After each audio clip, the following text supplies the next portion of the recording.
Hello and welcome to the KD classes. KD classes की online lecture series में आप सभी का स्वागत है। हिंदी विषय को लेकर हम लोगों ने लेक्चर 1 पढ़ा था। लेक्चर 1 में हम लोगों ने हिंदी भाषा, उसकी विभाषाएं, उसकी बोलियों के बारे में जाना था। हिंदी के सतत विकास क्रम की संस्कृत से लेकर हिंदी आज की आधुनिक हिंदी तक हमने उसका विकास क्रम पढ़ा था, जिसमें उससे संबंधित प्रश्न देखे थे। आज हम लोग पार्ट 2 में, लेक्चर 2 में हिंदी के सामान्य परिचय पार्ट 2 में हिंदी का संवैधानिक रूप तथा हिंदी से संबंधित राजभाषा अधिनियम, हिंदी के मानकीकरण से संबंधित जो देवनागरी लिपि है उससे संबंधित प्रश्नों के बारे में आज हम लोग स्टार्ट करेंगे। ये सामान्य परिचय का पार्ट 2 बहुत ही इंपॉर्टेंट है, क्योंकि संवैधानिक रूप से संबंधित काफ़ी बार एग्ज़ाम में आया है। बात करें एमपीपीएससी या व्यापम के किसी भी एग्ज़ाम की, तो पार्ट 2 से रिलेटेड, जिसमें हिंदी विश्व हिंदी सम्मेलन है, जिसमें हिंदी का संवैधानिक रूप है, इससे संबंधित प्रश्न काफ़ी आते हैं। तो आज हम लोग पार्ट 2 स्टार्ट करते हैं। लेक्चर 2 में हम लोग सबसे पहले एक टॉपिक स्टार्ट करते हैं। जैसा कि मैंने आपको प्रीवियस क्लास में बताया था कि हिंदी भाषा का विकास अपभ्रंश से हुआ है। हिंदी का विकास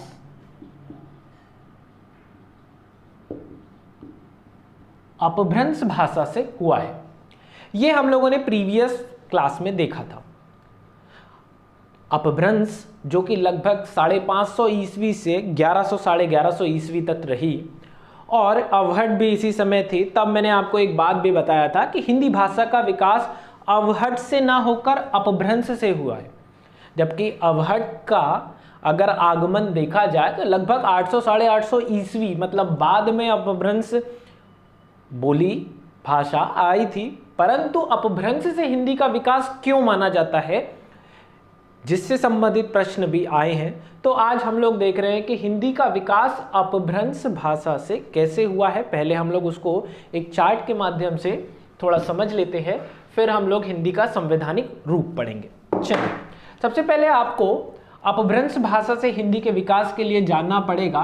तो यहाँ मैं एक छोटा सा चार्ट बना रहा हूँ, जिसमें हम लोग लिख रहे हैं अपभ्रंश के भेद या प्रकार, तथा क्योंकि अपभ्रंश भी एक भाषा थी तो इसकी भी विभाषाएं या उपभाषाएं होती है, और इन विभाषाओं तथा उपभाषाओं से ही अन्य जो 18 बोलियां जो हमने देखे थे हिंदी की, उनका विकास हुआ था। तो हमें वही देखना है कि अपभ्रंश के किन किन भेदों से या किन किन प्रकारों से कौन कौन सी हिंदी की बोलियों या हिंदी की अगर क्षेत्रीय बोली जैसे हम लोगों ने पढ़ा था अवधी, मैथिली, इन बोलियों का अपभ्रंश से कौन कौन से कौन कौन सी बोलियों का या हिंदी भाषा का विकास हुआ है। तो इधर हम लोग लिख ले रहे हैं हिंदी की विभाषाएं या बोलियां। केवल ये बात सत्य नहीं है कि हिंदी अपभ्रंश भाषा से केवल हिंदी भाषा का विकास हुआ है। जहां तक हम लोग बात करें तो महाराष्ट्र मतलब मराठी, गुजराती, सिंधी, पंजाबी, इन सब का विकास भी अपभ्रंश से हुआ है। किंतु हमारा जो सब्जेक्ट है, हमारा जो विषय है वो हिंदी, इसलिए आज हम लोग ज़्यादातर उस पर फोकस करेंगे कि अपभ्रंश से हिंदी का विकास कैसे हुआ है। चलिए, तो अपभ्रंश से हिंदी के विकास के लिए सबसे पहले अपभ्रंश का पहला जो भेद है उसकी बात करते हैं, वो है मागधी। मैंने बताया भी है कि अपभ्रंश मगध राज्य से संबंधित मागधी के बारे में अपभ्रंश का एक भेद होता है मागधी। अब मागधी इस नाम से ही हम लोग ये देखेंगे कि कौन कौन सी हिंदी की बोलियां या विभाषाएं इससे संबंधित हो सकती है। तो देखिए, मैंने आपको पहले भी बताया था कि प्राचीन काल में, महाजनपद काल में मगध एक साम्राज्य था, और इस साम्राज्य की अगर बात करें तो वो था बिहार। और जब हमने बोलियों के बारे में पढ़ा था तो मगध साम्राज्य से संबंधित थी बिहारी हिंदी। बिहारी हिंदी अर्थात मैथिली, भोजपुरी, जिसके बारे में हमने पढ़ा था, तो इन बोलियों की अगर हम लोग बात करें तो ये बिहारी हिंदी की 3 बोलियां मैंने आपको प्रीवियस क्लास में हिंदी भाषा, उसकी 5 विभाषाएं तथा 18 बोलियों के बारे में मैं पहले आपको बता चुका हूं। अभी मैंने केवल यहां पर बिहारी हिंदी लिख दिया, इनकी बोलियां आपको पता होनी चाहिए। तो इनकी जो बिहारी हिंदी की बात करें तो वो निकली है मागधी से। चलिए इसके बाद बात करते हैं दूसरा, अर्ध मागधी। अब देखिए अगली हमारी जो बोली है इसका नाम है अर्ध मागधी। अर्ध मागधी से क्या मतलब है? देखिए मगध जो राज्य था, मगध राज्य के समीप अर्थात बिहार के समीप आज की डेट में भी हम लोग देखें तो कौन सा राज्य पड़ता है? यूपी। और यूपी मतलब लखनऊ, और लखनऊ मतलब पूर्वी हिंदी, पूर्वी हिंदी मतलब अवधी। तो हम लोग यहाँ बात करते हैं कि अर्धमागधी अपभ्रंश के भेद से कौन सी हिंदी या कौन सी बोली उभर कर आई है? तो अर्धमागधी से अवधी भाषा, अर्धमागधी से अवधी भाषा। अगर या इसको ऐसे देखें तो हम लोग लिख सकते हैं पूर्वी हिंदी। अर्धमागधी विशेष तौर पर अवधी भाषा जो है वो पूर्वी हिंदी का एक प्रकार है। तो देखिए यहाँ हमने बिहारी हिंदी और पूर्वी हिंदी देख लिया। इसके बाद सबसे इम्पोर्टेंट जो है वो है सौरसेनी। सौरसेनी, सौरसेनी अपभ्रंश का वो भेद है, सौरसेनी अपभ्रंश का वह भेद है जिससे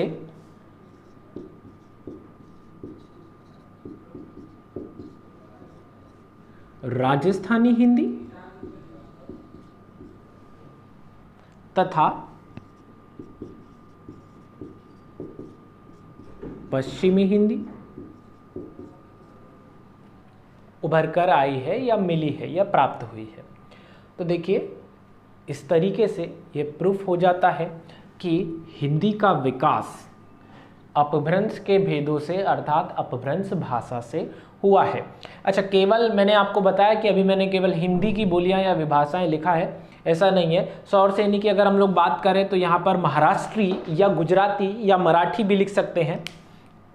यहाँ हम लोग अगर बात करें तो सौरसेनी से ही गुजराती भाषा भी आई है, पर ये मैं इसलिए नहीं बता रहा क्योंकि ये हिंदी की विभाषा या उपभाषा या बोलियों में से नहीं आती। या मराठी की बात करें या यहाँ अगर हम लोग बात करें कि अपभ्रंश का ही एक प्रकार होता है ब्राचड़, और ब्राचड़ से पंजाबी और सिंधी आई है, ब्राचड़ से पंजाबी और सिंधी आई है। खैर अपभ्रंश के अन्य भेद तथा अन्य भाषाओं के बारे में कभी और अगर समय रहा तो उस बारे में भी बात करेंगे। अभी फिलहाल हमने जो टॉपिक लिखा था कि हिंदी भाषा का विकास अपभ्रंश भाषा से हुआ है, तो वो इस तरीके से प्रूफ हो गया कि अपभ्रंश के भेदों से हिंदी का विकास हुआ है। देखिए कैसे, मगध या मागधी से बिहार और बिहार से बिहारी हिंदी। वहीं हम लोग बात करें अर्धमागधी से अवधी या स्पेशली पूर्वी हिंदी जिसमें तीनों बोलियां थी। इसके अलावा सौरसेनी, राजस्थानी हिंदी, पश्चिमी हिंदी तथा ब्राचड़ या अन्य भाषाओं से पूर्वी हिंदी के पहाड़ी हिंदी के भी प्रूफ मिलते हैं। तो इस तरीके से ये प्रूफ होता है कि हिंदी का विकास जो है अपभ्रंश से हुआ है। चलिए अब हम लोग आज का हमारा दूसरा टॉपिक जो है हिंदी का संवैधानिक रूप, हम लोग उसकी बात करते हैं। हिंदी का संवैधानिक रूप, हिंदी का संवैधानिक रूप। एमपीपीएससी में मेंस में हिंदी के संवैधानिक रूप से संबंधित प्रश्न आए हैं, जिसमें राजभाषा अधिनियम के बारे में पूछा गया है, जिसमें देवनागरी लिपि तथा हिंदी के संविधान में कहाँ वर्णन हिंदी को संविधान में कहाँ वर्णन किया गया है उसके बारे में भी पूछा गया है। राजभाषा से संबंधित हिंदी के मानकीकरण से संबंधित समितियों के बारे में पूछा गया है, तो ये प्रश्न उनके लिए भी महत्वपूर्ण हो जाता है। तथा एमपीपीएससी प्री की भी अगर हम लोग बात करें तो काफ़ी बार पेपर में एक प्रश्न आता था कि हिंदी को राजभाषा के रूप में संविधान में कहाँ वर्णित किया गया है, जो कि आर्टिकल नंबर 343 अर्थात अनुच्छेद संख्या 343 में मेंशन किया गया, उसी के बारे में भी अभी हम लोग बात करेंगे। तो हमारा जो दूसरा टॉपिक है आज का वो है हिंदी का संवैधानिक रूप। हिंदी के संवैधानिक रूप में हम लोग क्या क्या पढ़ेंगे वो स्टार्ट करते हैं। जैसा कि सभी को ज्ञात भी है और इतिहास में ये वर्णित भी है कि सबसे पहले एक रिपोर्ट आई थी मोतीलाल नेहरू की, नेहरू रिपोर्ट, और उस नेहरू रिपोर्ट में पहली बार ये कहा गया था कि जो हिंदी हमारी संविधान की राजभाषा होगी, मतलब हिंदी को राजभाषा बनाने की सबसे पहले बात जो है वो नेहरू रिपोर्ट में कही गई थी। परंतु ये बात सन 1928 के आसपास की हो जाती है। हम बात करते हैं जब संविधान बनने की बात आई। जब संविधान बनने की बात आई या संविधान जब बन रहा था तो हिंदी को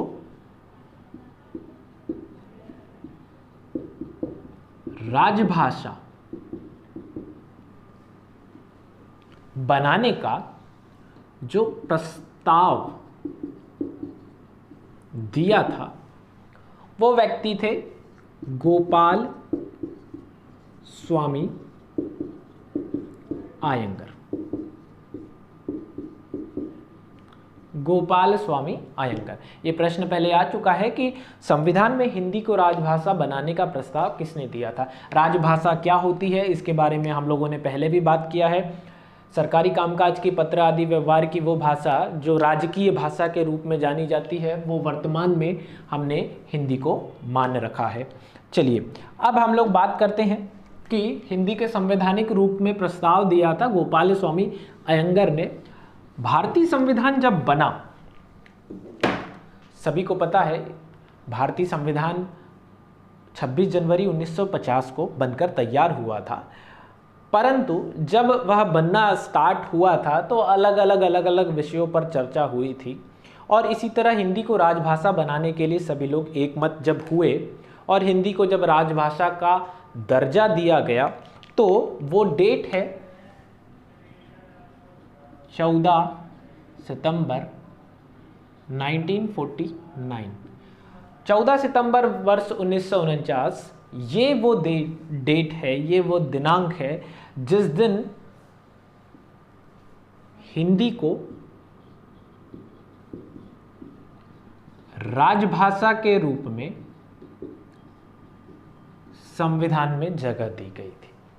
हिंदी को राजभाषा के रूप में संविधान में शामिल किया गया था। ये वह दिनांक है 14 सितंबर 1949 और इसीलिए प्रति वर्ष 14 सितंबर को, हर साल 14 सितंबर को हम लोग हिंदी दिवस के रूप में मनाते हैं, हिंदी दिवस के रूप में सेलिब्रेट करते हैं। इसका रीज़न वही है क्योंकि 14 सितंबर 1949 को, 14 सितंबर वर्ष 1949 को हमने हिंदी भाषा को राजभाषा के रूप में संविधान में जगह दिए थे।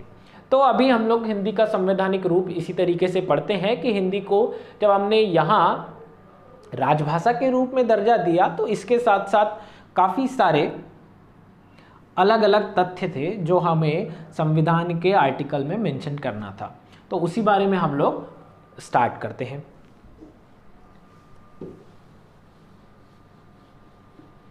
हिंदी को जब हमने राजभाषा के रूप में जगह दिया तो मैं बता दूं आपको कि सभी को एक बात तो पता है कि भारतीय संविधान के 22 भाग हैं, 22 पार्ट है और इसमें से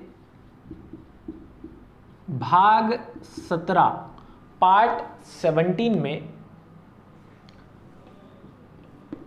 अनुच्छेद संख्या आर्टिकल नंबर 343 से 351 तक, 343 से 351 तक में भाषा से संबंधित प्रावधान या राजभाषा से संबंधित प्रावधान किए गए हैं।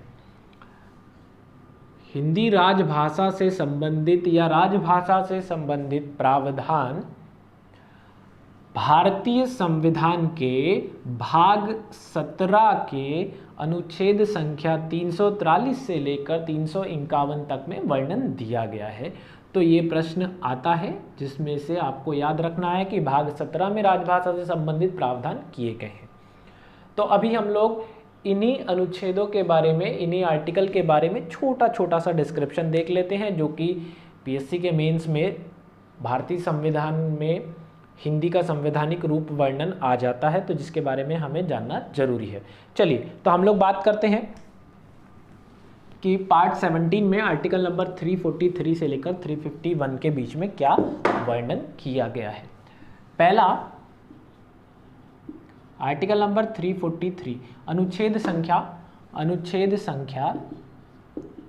343। ये बहुत ही इंपॉर्टेंट है, एमपीपीएससी प्री में तथा मेंस में बहुत बार ये पूछा गया है, एमपीएसआई के एग्जाम में भी काफ़ी बार ये प्रश्न आया है। और इसमें यह वर्णन है कि हिंदी हमारी राजभाषा होगी, हिंदी जो होगी ये राजभाषा होगी तथा लिपि देवनागरी होगी, लिपि देवनागरी होगी। देखिए संविधान में वर्णन है कि संघ भारत, क्योंकि भारत संघ शासित राज्य है, संघों का यूनियन है, प्रदेश है, समूह प्रदेशों का संघ है, जो कि प्रदेशों का एक ग्रुप बना था। सभी को पता है बहुत सारे आज़ादी के समय बहुत सारे छोटे छोटे से राज्य थे, उनको मिलाकर एक यूनियन बनाया गया था, एक संघ बनाया गया था। तो आर्टिकल नंबर 343 में ये वर्णन भी है कि संघ की भाषा, भारत की भाषा अर्थात संघ की भाषा हिंदी, राजभाषा हिंदी तथा लिपि देवनागरी होगी। देवनागरी लिपि के बारे में थोड़ा मैं बाद में लिपि का वर्णन जब आपको बताऊंगा कि देवनागरी लिपि का भी आगमन ब्राह्मी लिपि से हुआ है। जिस तरह हमने संस्कृत से हिंदी भाषा का विकास देखा है, इसी तरीके से ब्राह्मी लिपि से ब्राह्मी, फिर खरोष्टी लिपि है, मतलब बहुत सारी लिपियों का भी वर्गीकरण है। फिर नागरी है, नागरी में भी फिर देवनागरी है। तो लिपियों का वर्गीकरण भी कभी मैं आपको बता दूंगा, पर यहाँ जानने वाली जरूरी बात यह है कि आर्टिकल नंबर 343 में ये मेंशन है कि संघ की भाषा राजभाषा हिंदी तथा लिपि देवनागरी होगी। चलिए नेक्स्ट हम लोगों का अगला आर्टिकल है अनुच्छेद संख्या 344। इसमें मेंशन है राजभाषा से संबंधित आयोग या राजभाषा से संबंधित आयोग या संसदीय समिति का गठन। राजभाषा से संबंधित संसदीय समिति या आयोग का गठन। इसमें वर्णन है कि जब भारतीय संविधान जब बना तो ये क्या है, राजभाषा आयोग या संसदीय समिति। आज की डेट में भी अगर कोई हमसे कहता है कि हिंदी में ये परिवर्तन होना चाहिए, ये आयोग होना चाहिए, उसका एक अधिनियम होना चाहिए, नियमावली होनी चाहिए, तो जनरली किसी भी बात को संविधान में जब हम लोग लाते हैं तो उसके लिए एक छोटी सी समिति या एक आयोग बना देते हैं। वो आयोग अपना प्रतिवेदन, अपनी रिपोर्ट पेश करता है, उस रिपोर्ट के आधार पर संसद पर बहस होती है। जब वो फाइनलाइज हो जाता है तब हम लोग उसको संविधान में जगह देते हैं। तो ऐसे ही राजभाषा से संबंधित यदि कोई आयोग बनाया जाएगा या कोई संसदीय समिति का गठन किया जाएगा, जैसा कि हुआ था वर्ष 1955 में, 1955 में सबसे पहला जो राजभाषा आयोग आया था उसके बारे में भी बात करेंगे। डॉक्टर BG खैर उसके अध्यक्ष थे। तो वो जो राजभाषा आयोग था वो संविधान के अनुच्छेद संख्या 344 के तहत बनाया गया था। अर्थात आज के डेट में भी राजभाषा से संबंधित कोई आयोग या संसदीय समिति का गठन किया जाता है तो वो संविधान के आर्टिकल नंबर 344 के अंतर्गत बनाया जाएगा। चलिए आगे हम लोग बात करते हैं। इसके बाद हमारा अनुच्छेद संख्या या आर्टिकल नंबर है 345। अनुच्छेद संख्या 345 जिसमें बताया गया है राज्य की राजभाषा जो कि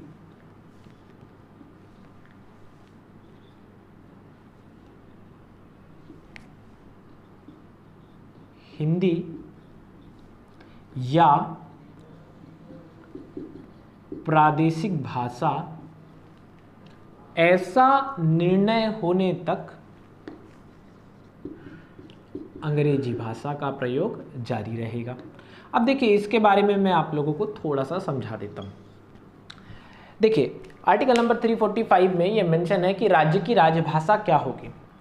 अब आप सभी को पता है कि भारतीय संविधान के बनते समय भी काफ़ी सारे राज्यों का गठन बाद में हुआ, इवन अभी भी राज्यों का गठन किया जाता है, हो रहा है। तो राज्य की राजभाषा या सरकारी कामकाज की भाषा क्या होनी चाहिए। जैसा कि मध्य प्रदेश भी 1 नवंबर 1956 को जब बना था तो उसकी स्टेट की सरकारी कामकाज की भाषा ऑफिशियल लैंग्वेज क्या होगी, तो उसकी बात कर रहे हैं कि राज्य की राजभाषा। तो संविधान में ये बताया गया था कि या तो राज्य की राजभाषा हिंदी या वहाँ की प्रादेशिक भाषा, ऐसा जब तक डिसाइड नहीं हो जाता, जब तक निर्णय नहीं हो जाता, तब तक एटलीस्ट अंग्रेजी का प्रयोग तो जारी रहेगा। कम से कम अंग्रेजी भाषा को राजभाषा के रूप में रखा जाएगा।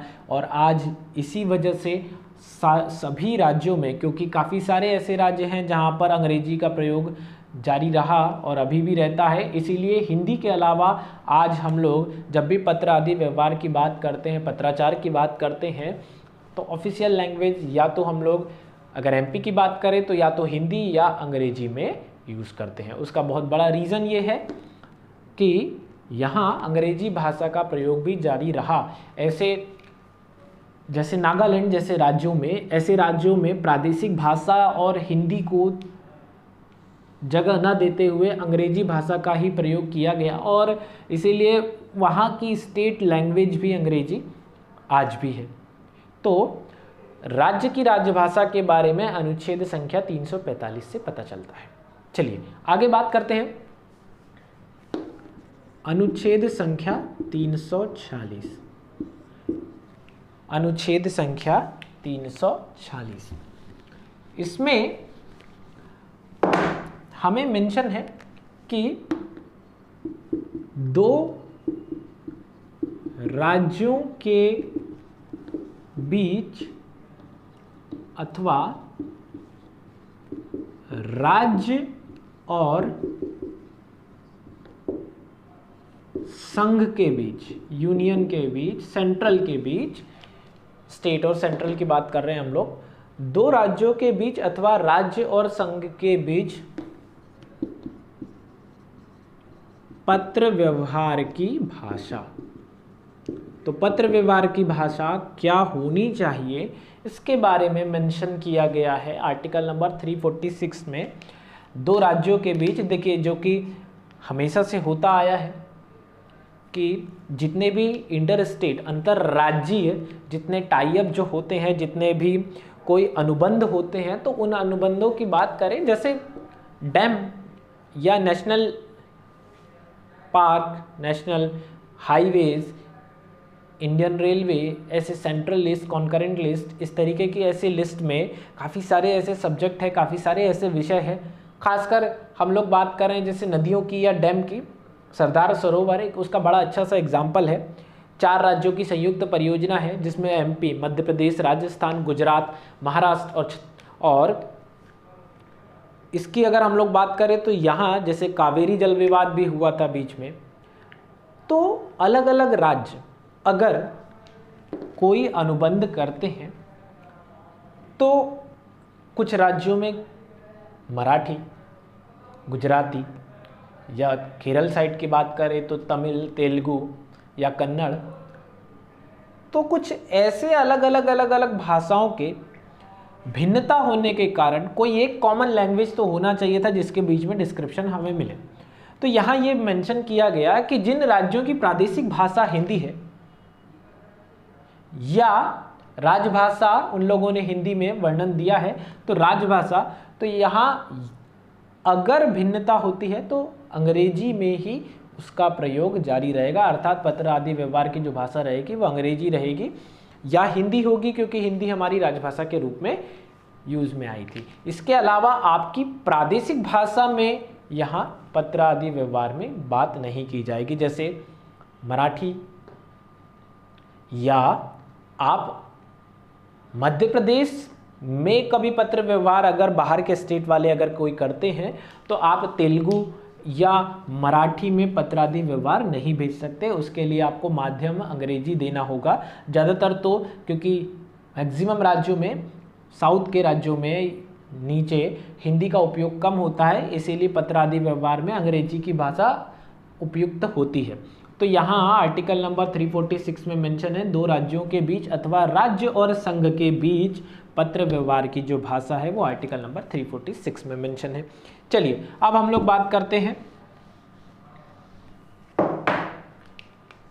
अनुच्छेद संख्या 347 की, आर्टिकल नंबर 347 की।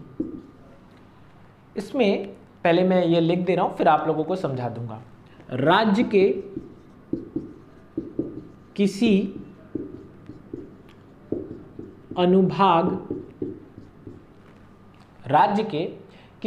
अनुभाग में प्रयोग में लाए जाने वाली भाषा है या भाषा।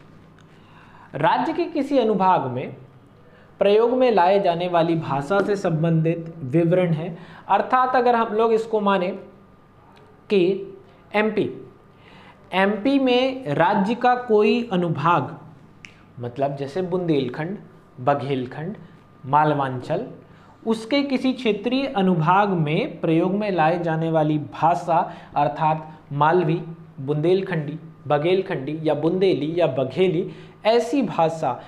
यहाँ इन शॉर्ट अगर हम लोग बात करें तो ये बोल रहे हैं बोलियों के बारे में।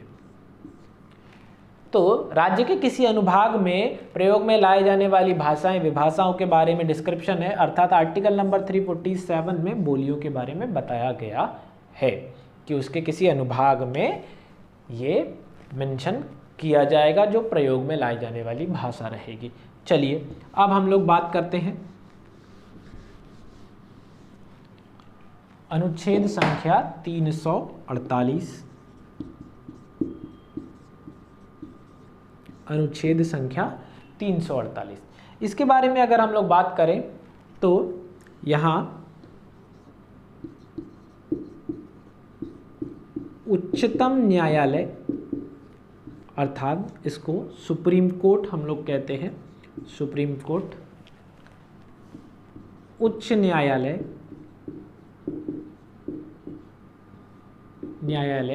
या अन्य कोई न्यायालय की बात करें, या संसद या विधानमंडल में अधिनियमों में, नियमों या अधिनियमों में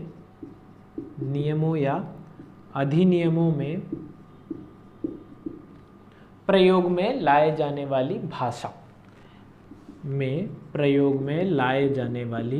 भाषा, अर्थात यहाँ हम लोग बात करें कि सुप्रीम कोर्ट में, हाई कोर्ट में या संसद या राज्य विधानमंडल में कोई अधिनियम के बारे में चर्चा होती है कि नहीं, अधिनियमों के अधिनियमित किया जाता है, कोई नियम बनाया जाता है, तो उसकी ऑफिशियल लैंग्वेज क्या होगी, उसका प्रावधान किया गया है आर्टिकल नंबर 348 में। आप लोगों ने कई बार देखा होगा भारत में संविधान में साफ साफ मेंशन है न्यायिक पुनरावलोकन, अर्थात रीजुडिशली सिस्टम, ये जो कि हम लोगों ने अमेरिका से लिया है, तो ये बहुत ज़रूरी है। मान लो अगर केरल में केस चल रहा है और उस समय वहाँ के डिस्ट्रिक्ट कोर्ट में मलयाली भाषा में सारे के सारे डॉक्यूमेंट लाए गए हैं, सारे के सारे प्रूफ एविडेंसेस लाए गए हैं, जितने भी तथ्य हैं उनको मलयाली भाषा में रखा गया है, फिर उसको रिफ़र कर दिया गया रीजुडिशली सिस्टम के तहत, न्यायिक पुनरावलोकन के तहत उच्चतम न्यायालय में या हाई कोर्ट में। तो क्योंकि केरल स्टेट है तब तक तो ठीक है, हो सकता है वो जज समझ जाए अगर मलयाली भाषा से संबंधित हो तो। अब उसके बाद यदि वो केस सुप्रीम कोर्ट में आएगा तो पूरे डॉक्यूमेंट्स को हमें कन्वर्ट करना पड़ जाएगा। इन सभी समस्याओं को देखते हुए वहाँ प्रादेशिक राजभाषा को दर्जा न देते हुए यह कहा गया है कि हाई कोर्ट, सुप्रीम कोर्ट और इन संसदीय भाषा में अंग्रेजी अधिनियमों में अंग्रेजी भाषा का प्रयोग होगा तथा उनका हिंदी अनुवाद भी कराया जा सकता है या कराया जाएगा। तो यहाँ पर हम लोग बात करें तो ज़्यादातर पत्र आदि व्यवहार की जब भी अधिनियमित नियमों की भाषा की बात करें तो अंग्रेजी भाषा का प्रयोग होता है तथा उसको आर्टिकल 395 मतलब राष्ट्रपति के आदेश के तहत, जो राष्ट्रपति या राज्यपाल का जो आदेश होता है तो उसका एक हिंदी अनुवाद भी कराया जाता है। चलिए, तो यहाँ हम लोगों ने बात किया आर्टिकल नंबर 348 जिसमें हमने हाई कोर्ट, सुप्रीम कोर्ट और संसद विधानमंडल से संबंधित भाषाओं के बारे में देखा। अब हम लोग इसके आगे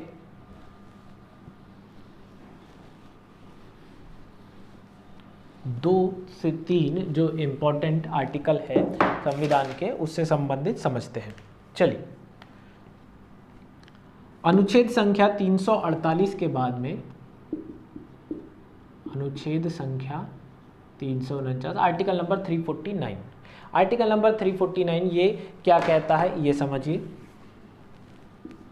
भाषा से संबंधित कुछ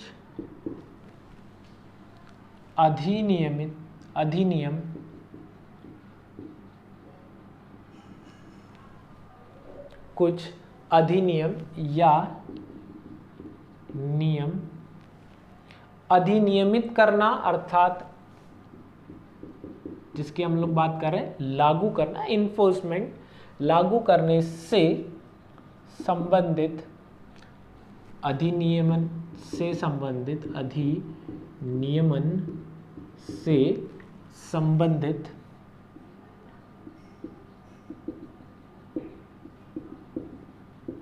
विशेष प्रक्रिया। ये पॉइंट जरूरी है, विशेष प्रक्रिया।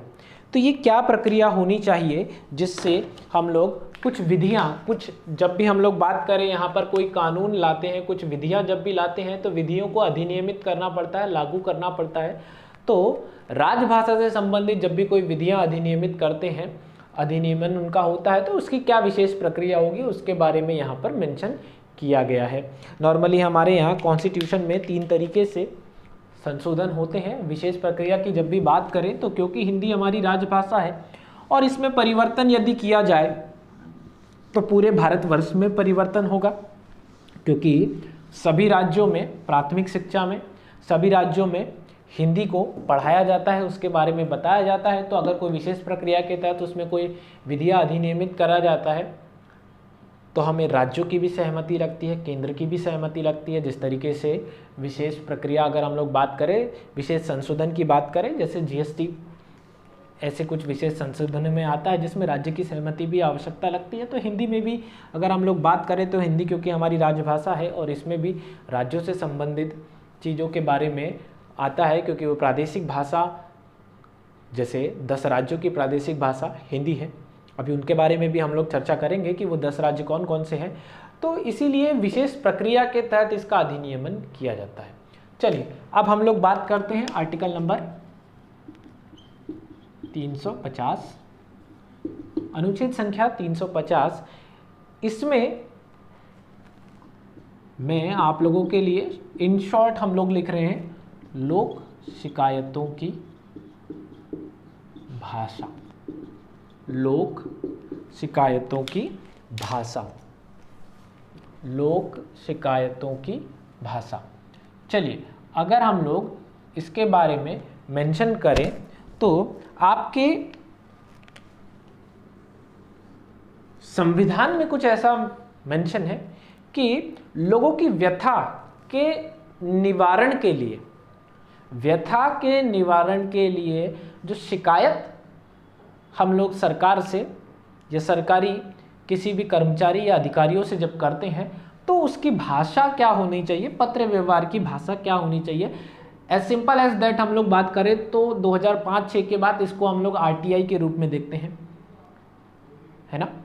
राइट टू इन्फॉर्मेशन में किस लैंग्वेज में हम लोग गवर्नमेंट से पत्र आदि व्यवहार के बारे प्रश्न पूछेंगे तो वो यहाँ तय की गई है कि लोक शिकायतों की भाषा क्या होनी चाहिए। डिपेंड करता है कि वो विषय कौन सा है, वो सब्जेक्ट कौन सा है, वो सब्जेक्ट स्टेट लिस्ट का है, वो सब्जेक्ट कॉन्करेंट लिस्ट का है, वो सब्जेक्ट सेंट्रल लिस्ट का है, मतलब केंद्र सूची का है, समवर्ती सूची का है या राज्य सूची का है। अगर राज्य सूची के सब्जेक्ट है तो राज्य की प्रादेशिक भाषा जिसको राजभाषा के रूप में दर्जा दिया गया था उसमें आप पूछ सकते हैं, अन्यथा आपको अंग्रेजी में पूछना पड़ेगा या हिंदी में। जब भी हम लोग बात करें केंद्र की तो केंद्र से संबंधित कोई प्रश्न अगर आता है लोक शिकायत से संबंधित तो हिंदी या अंग्रेजी में वो माध्यम होना आवश्यक है। आपकी राज्य भाषा जैसे बात करें मराठी या गुजराती या तेलुगु या कन्नड़ तमिल की बात करें तो इनमें नहीं पूछा जा सकता। तो यहाँ बताया गया है व्यथा या निवारण के लिए लोग जब किसी सरकारी कर्मचारी, अधिकारी या संस्था से बात करते हैं तो वो पत्र आदि व्यवहार की भाषा क्या होनी चाहिए। चलिए, अब हम लोग लास्ट आर्टिकल की बात करते हैं और ये बहुत इंपॉर्टेंट भी है, इसकी बात अभी ज़्यादा महत्व इसको दिया भी जाता है। हिंदी के विकास के लिए निर्देश। हिंदी के विकास के लिए कौन कौन से ऐसे सरकारी आदेश हैं जो राजकीय आदेश जारी किए गए हैं कि हिंदी को किस तरीके से बढ़ावा दिया जाए। तो हम लोग बात कर रहे हैं उन राजकीय आदेशों की। जब भी हम लोग इसकी बात करते हैं राजकीय आदेशों की तो ये कौन कौन से हैं। जैसे 14 सितंबर के दिन पूरे भारत में विश्व हिंदी दिवस मनाया जाएगा। भारत में प्राथमिक शिक्षा हिंदी लैंग्वेज होना कंपलसरी है। जितने भी सरकारी कार्यालय या सरकारी बोर्ड जब होंगे तो उसमें अंग्रेजी के अलावा हिंदी का प्रयोग होना कंपलसरी है। समय समय पर वार्षिक स्तर पर विश्व हिंदी सम्मेलन, राज्य स्तर पर हिंदी सम्मेलन तथा देश स्तर पर हिंदी सम्मेलन, हिंदी साहित्य सम्मेलन करवाया जाएगा तथा हिंदी को बढ़ावा देने के लिए अवार्ड्स मतलब सम्मान दिए जाएंगे। तो हिंदी के विकास के लिए जो भी कुछ बेटर वे में किया जा सकता है उसके लिए राजकीय आदेश दिया गया है। और यहाँ आज अगर हिंदी को विश्व हिंदी सम्मेलन की जब हम लोग बात करते हैं कि हिंदी को विश्व में दर्जा देने के लिए, हिंदी के विकास के लिए कंटिन्यूसली विश्व हिंदी सम्मेलन, जैसे लास्ट टाइम मॉरिशस में हुआ था, इसके बारे में भी हम लोग बाद में चर्चा करेंगे विश्व हिंदी सम्मेलन की। उसके पहले भोपाल में भी विश्व हिंदी सम्मेलन आयोजित किया गया है, तो बहुत ही महत्वपूर्ण टॉपिक है वो भी। तो हिंदी के विकास के लिए यहाँ राजकीय आदेशों के बारे में बताया गया है। चलिए, तो ये हम लोगों ने हिंदी का संवैधानिक रूप पढ़ा जो कि भारतीय संविधान के भाग 17 में पार्ट नंबर 17 में आर्टिकल नंबर 343 से मतलब अनुच्छेद संख्या 343 से लेकर 351 तक में मेंशन था, जिसमें हम लोगों ने इसके बारे में डिटेल से पढ़ा। एक छोटा सा ट्रिक की तौर पर अगर छोटा सा याद रखने के लिए मैं सिर्फ इसको रिपीट करवा दे रहा हूँ, थोड़ा ध्यान दे दीजिएगा कि आर्टिकल नंबर 343, 344 ये दोनों संघ अर्थात यूनियन से संबंधित, राजभाषा से संबंधित प्रावधान थे, है ना। इसमें था कि संघ की भाषा तथा लिपि क्या होनी चाहिए, ये था आर्टिकल नंबर 343 में। और यहाँ यूनियन की बात करें तो यूनियन के संसदीय संघीय रूप में कोई आयोग या संसदीय समिति जब बनती थी तो उसकी बात की गई थी। अब आर्टिकल नंबर 345, 346 और 347 ये तीनों राज्य से संबंधित थे, अर्थात स्टेट या प्रदेश स्तर की बात की गई थी। पहले कि राज्य की राजभाषा क्या होगी, state to state, state to state या स्टेट टू सेंट्रल। जब भी हम लोग बात करें दो राज्यों के बीच अथवा राज्य और केंद्र के बीच में पत्र आदि व्यवहार की भाषा क्या होगी। और तीसरा यहाँ राज्य से संबंधित था, राज्य के किसी अनुभाग में, किसी छोटे अनुभाग में प्रयोग में लाए जाने वाली भाषा अर्थात बोलियां। तो ये तीन हमारे पास हो गए स्टेट से संबंधित, जिसको आपको याद रखना है। आर्टिकल नंबर 348 हाई कोर्ट और सुप्रीम कोर्ट से संबंधित था। अनुच्छेद 349 या आर्टिकल नंबर 349 जो था उसमें मैंने बताया था विशेष प्रक्रिया। विशेष प्रक्रिया, ये विशेष प्रक्रिया हिंदी के राजभाषा से संबंधित विधियां अधिनियमित करने की विशेष प्रक्रिया, जिसके बारे में हम लोगों ने बात किया था। इसके अलावा अगर हम लोग देखें आर्टिकल नंबर 350, जिसको इन शॉर्ट मैंने बताया था आरटीआई, राइट टू इंफॉर्मेशन, अर्थात लोक शिकायतों की भाषा। और लास्ट 351 जो कि था हिंदी के विकास के लिए राजकीय आदेश या सरकारी आदेश। तो इस तरीके से हमने हिंदी के संवैधानिक रूप में देखा कि भाग 17 में 343 से लेकर 351 तक में राजभाषा के संबंध में प्रावधान किए गए थे, जिसको एक बार आप लोग कुछ इस तरीके से लिखकर रिपीट कर लीजिएगा, जो बहुत इंपॉर्टेंट है। खासकर अगर हम लोग पीएससी की बात करें तो पीएससी में हिंदी का संवैधानिक रूप आता है, और हिंदी के संवैधानिक रूप में भाग 17 के बारे में अगर वर्णन आप बताना चाहें तो ये आर्टिकल आप लोगों के लिए बहुत ज़्यादा जरूरी होते हैं। चलिए अब हम लोग बात करते हैं हिंदी के संवैधानिक रूप में कुछ अन्य महत्वपूर्ण चीज़ें जिनके बारे में आप लोगों को जानना जरूरी है। मैंने आप लोगों को बताया था कि हिंदी भाषा को जब राजभाषा के रूप में दर्जा दिया गया था तो एक आर्टिकल था 350, 344, इसमें हमने लिखा था कि राजभाषा से संबंधित आयोग या संसदीय समिति का गठन। तो इसी से संबंधित दो प्रश्न एग्जाम में आए हैं, उसके बारे में बात करते हैं कि पहला, प्रथम राजभाषा आयोग का गठन कब किया गया था तथा इसके अध्यक्ष कौन थे। तो प्रथम राजभाषा आयोग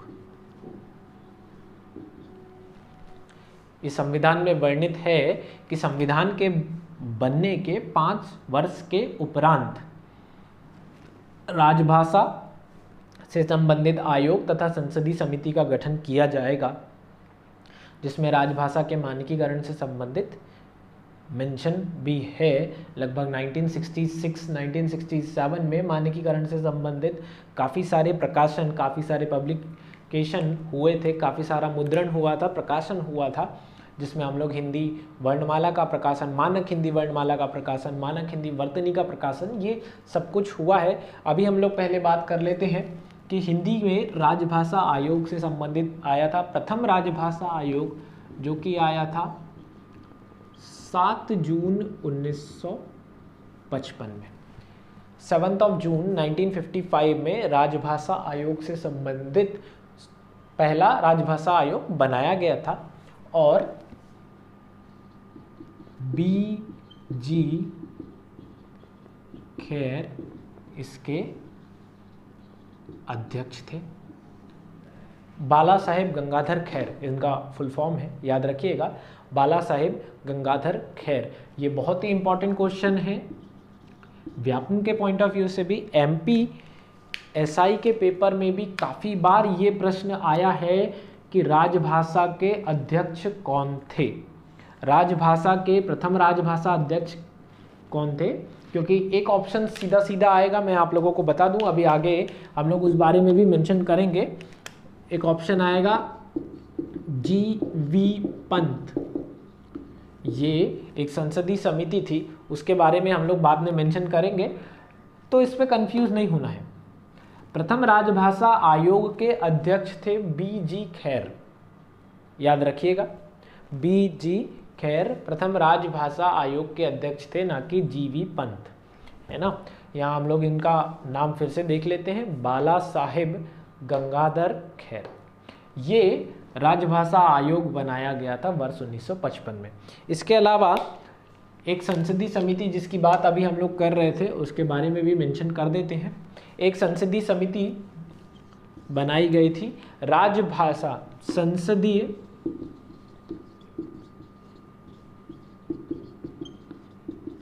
राजभाषा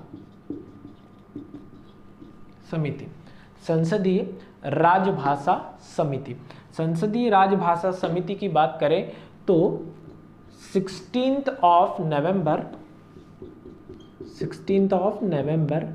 1957, 16 नवंबर वर्ष 1957 को संसदीय राजभाषा समिति का भी एक गठन किया गया था, जो कि जी.वी. पंत की अध्यक्षता में बनाई गई थी। चली सुचारू रूप से जी.वी. पंत ये गोविंद वल्लभ पंत थे, गोविंद वल्लभ पंत। ये संसदीय समिति थी। तो आर्टिकल नंबर 344 से संबंधित 2 प्रश्न आए हैं। अनुच्छेद संख्या 344 के तहत प्रथम राजभाषा आयोग बनाया गया था 7 जून 1955 को, जिसके अध्यक्ष थे डॉक्टर बी.जी. खैर। इसके अलावा एक संसदीय समिति और बनाई गई थी, जो कि 16 नवंबर 1957 को बनाई गई थी, और इसके अध्यक्ष थे जी.वी. पंत, गोविंद वल्लभ पंत। इनसे संबंधित और भी प्रश्न के बारे में बाद में डिस्कस करेंगे। अभी हम लोग संवैधानिक रूप जो है पहले उसके बारे में पढ़ रहे हैं। हिंदी को संविधान में जगह देने के अलावा राजकीय भाषा से संबंधित काफ़ी सारे ऐसे तथ्य और ऐसे काफ़ी सारी छोटी छोटी सी बातें जो चलते रही, जो घटनाक्रम जो चलते रहे कि केवल हिंदी हमारी राजभाषा हो, इसको लेकर शुरू से हिंदी और गैर हिंदी प्रदेशों के बीच में लड़ाइयाँ चलते रही, छोटे छोटे से विरोध चलते रहे, और इन्हीं सब विरोधों से संबंधित कुछ अधिनियम या नियम पारित किए गए, और वो एग्ज़ाम में आता भी है। तो हम लोग बात कर रहे हैं प्रथम राजभाषा अधिनियम। प्रथम राजभाषा अधिनियम ये व्यापम के एग्ज़ाम में, मतलब एमपीएसआई में भी आया है, और एमपीपीएससी के लिए भी काफ़ी महत्वपूर्ण प्रश्न है ये, कि प्रथम राजभाषा अधिनियम ये आया था 1963 में, वर्ष 1963 में, जो कि बहुत ही इम्पॉर्टेंट है। ये पूछा जा चुका है कि प्रथम राजभाषा अधिनियम कब पारित हुआ, कब लागू हुआ। तो प्रथम राजभाषा अधिनियम अधिनियमित किया गया, लागू किया गया, इन्फोर्समेंट में आया है 1963 में। इसमें 9 धाराएं थी, इनके बारे में हम लोग बाद में डिस्कस करेंगे। अभी हम लोग अधिनियमों के लिस्ट देख लेते हैं। इसके अलावा एक राजभाषा संशोधन अधिनियम 1976 में भी आया था, वर्ष 1976 में भी आया था राजभाषा संशोधन अधिनियम। ये 2 क्यों इम्पोर्टेंट है खासकर, चलिए इसके बारे में तो बात करेंगे, पहले इसके भी बारे में देख लेते हैं कि राजभाषा संशोधन अधिनियम जब ये 1976 में आया था, तो इसके तहत भारत के जो सभी राज्य थे उसको 3 भागों में बांटा गया था। राजभाषा या भाषा के आधार पर, राजकीय भाषा के आधार पर राजभाषा संशोधन अधिनियम में श्रीमती पूर्व प्रधानमंत्री श्रीमती इंदिरा गांधी ने राजभाषा संशोधन अधिनियम में ये साफ साफ एक बात मेंशन की थी। तब मैंने आपको बताया अभी कि गैर हिंदी और हिंदी भाषा, हिंदी राज्यों के बीच में हमेशा से इस टॉपिक को लेकर लड़ाइयाँ चलती रही है कि केवल हिंदी हमारी राजभाषा हो, और इसका विरोध भी चलते रहा है। और तब भी ये मेंशन था कि जब तक सभी राज्य इस पर सहमत नहीं हो जाते कि केवल हिंदी हमारे भारत की या संघ की राजभाषा होगी, केवल हिंदी की बात कर रहा हूँ, हिंदी तो है लेकिन केवल हिंदी, तब तक हिंदी तथा अंग्रेजी दोनों संघ की राजभाषा या राजकीय भाषा के रूप में प्रयोग में लाई जाएगी। प्रारंभ में ये 5 साल फिर 15 साल तक हम लोग अंग्रेजी का प्रयोग करते रहे, और अब जो है हम लोग हिंदी के साथ साथ अंग्रेजी का प्रयोग हमेशा जारी रखते हैं। अभी हम लोग बात कर रहे थे कि राजभाषा संशोधन अधिनियम के तहत राजकीय भाषा के रूप में भारत के सभी प्रदेशों को 3 भागों में बांटा गया है। इसमें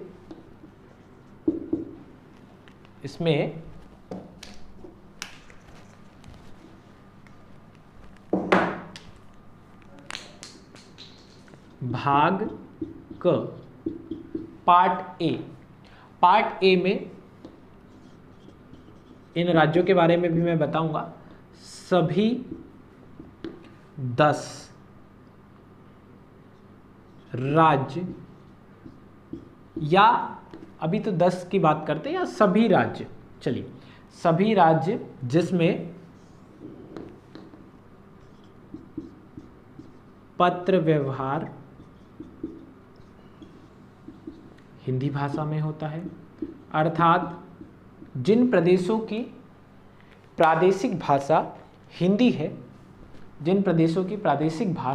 है, जैसे मध्य प्रदेश है, छत्तीसगढ़ है, दिल्ली है, उत्तर प्रदेश है, उत्तराखंड है, राजस्थान है, हिमाचल प्रदेश है, हरियाणा है, तो ऐसे काफ़ी सारे प्रदेश जिसमें हम लोगों ने हिंदी को प्रादेशिक भाषा के रूप में दर्जा दिया है, वे सभी 10 हिंदी भाषी राज्य, वे सभी राज्य जो है वे पार्ट ए में अर्थात भाग क में आएंगे। इसके अलावा पार्ट बी अर्थात भाग ख, इसमें पंजाब, चंडीगढ़, अंडमान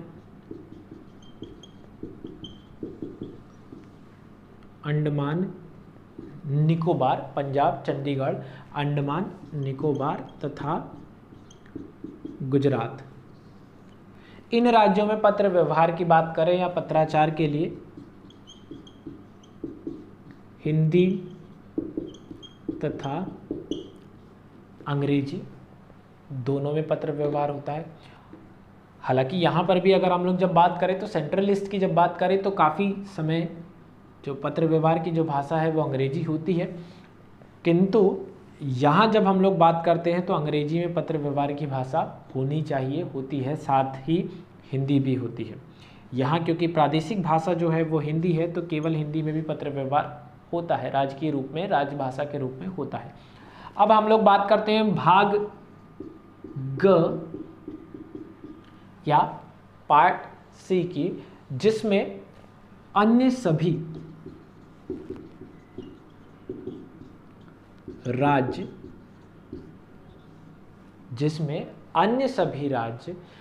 जिससे जब भी केंद्र से, संघ से, या क्योंकि स्टेट के अंदर तो उनकी प्रादेशिक भाषा चलती है, किंतु हम लोग बात करें केंद्र से पत्र व्यवहार की, और जब भी हम लोग ये बात करते हैं तो यहाँ केवल अंग्रेजी में पत्राचार होगा, केवल अंग्रेजी में। सभी केंद्र शासित प्रदेश और राज्य दोनों आएंगे, जिसमें इनको छोड़कर जो होंगे वो सभी में पत्राचार की व्यवहार की जो भाषा है ये अंग्रेजी में रहेगी।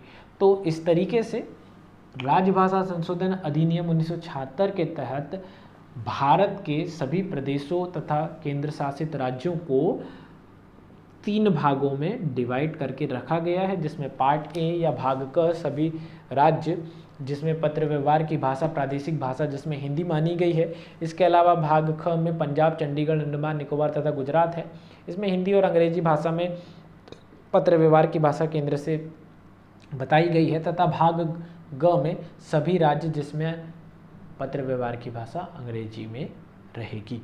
तो इस तरीके से ये राजभाषा संशोधन अधिनियम 1976 आया था।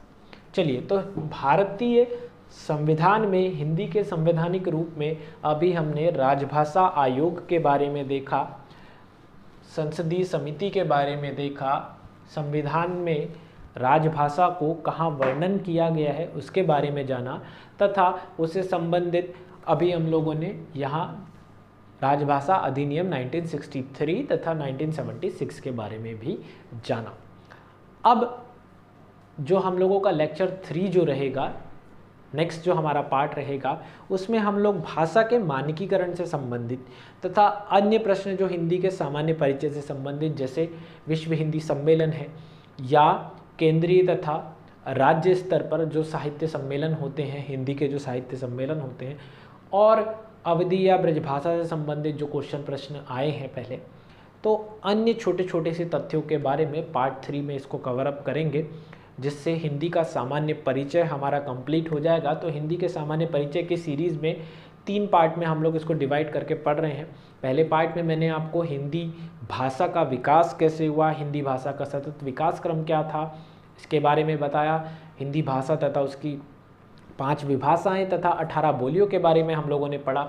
आज हम लोगों ने हिंदी का संवैधानिक रूप पढ़ा है। इसके बाद लेक्चर 3 में मैं आप लोगों को हिंदी के मानकीकरण से संबंधित या देवनागरी लिपि से संबंधित या अन्य हिंदी के विश्व हिंदी सम्मेलन या साहित्यिक रूप के बारे में थोड़ा सा चर्चा करेंगे।